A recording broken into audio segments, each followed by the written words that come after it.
resources is Plumbing Code Part 2 playlist, 1000 questions and answers multiple choice quiz. Video tutorial questions number 21 to 40. This is brought to you by University of Cebu Civil Engineering. 21. Method of water treatment wherein denser objectionable elements settle on the bottom of the basin for easy separation. A. Filtration. B. Sedimentation. C. Filtering. D. Limestone strain.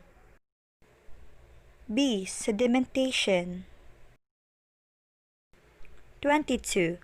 An erected scaffold must have handrails and A. Toe boards. B. Cage. C. Step ladder. D. None of the above. A. Toe boards. 23. A passage under a road embankment or canal which allows for the flow of water. A. Gutter. B. Irrigation pipe. C. Culvert. D. Water trench. C. Culvert. 24. The boiling point of water is the point in which A. Water turns from liquid to vapor. B. Water changes from solid to liquid. C. Water reverses from vapor to liquid. D. None of the above. A. Water turns from liquid to vapor. 25. An underground tank reservoir to store water. A. Overhead tank. B. Underground tank. C. Sump. D. Cistern. D. Cistern. 26. LFL is the abbreviation for A. Limit flame level. B. Level floor limit. C. Lower flammable limit. D. Level flammable limit. C. Lower flammable limit. 27. Portion of drainage pipe installation intended to maintain a balanced atmospheric pressure inside the system. A. Vent pipe. B. Main vent. C. Ventilation. D. Vent. C. Ventilation. 28.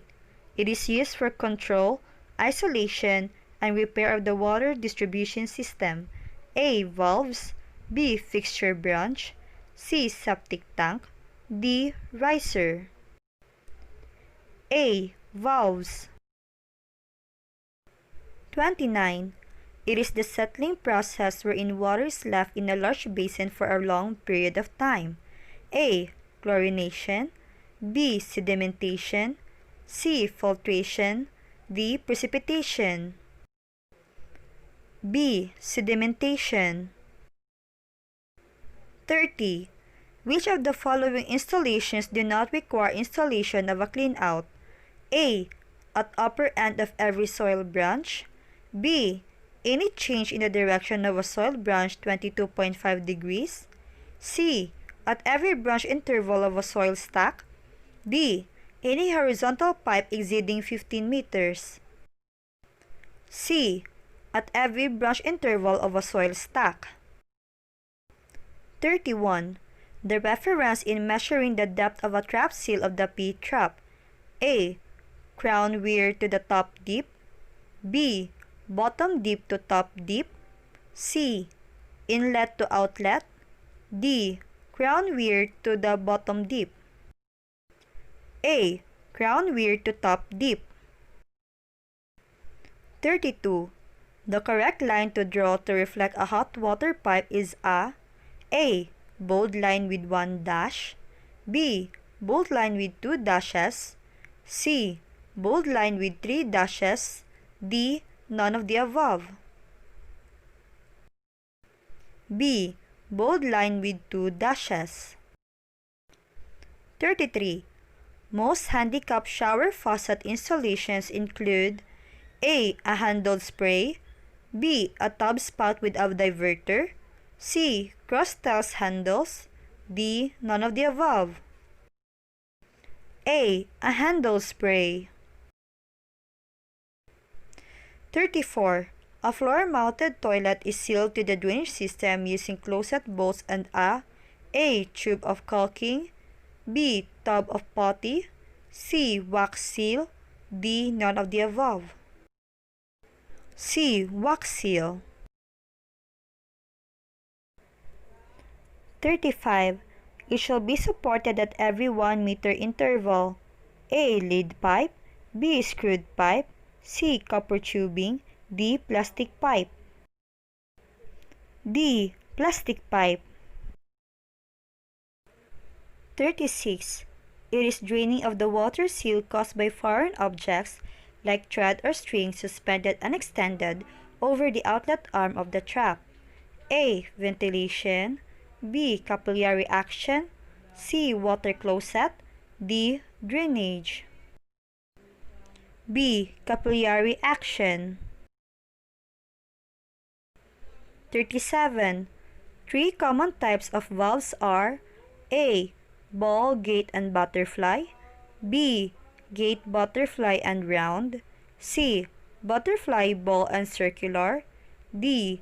Gate, ball, and circular. A. Ball, gate, and butterfly.